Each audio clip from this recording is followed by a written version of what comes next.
Itu bukan ikan kering, ikan masam. Sebenarnya rosak apa? Tak rosak lah, apa kita tengok ada ulat ke biji bukan lah. Bentang ni dia ada gigi, so kena hati-hati. Sebab tadi kalau kena gigi dia masuk dalam perut, sakit perut dia bang. So kita cicah tengok sedap ke tak. Perut buat hidup. Hati-hati dengan kulit dia. Dan jangan ada gigi. Gigi dia lekat dekat ni bila bakar. Okey.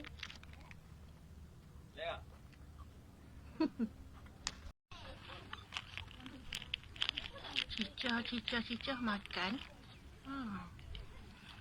Ada yang sedap, ada yang tak sedap. Ada yang tak tahu rasa apa.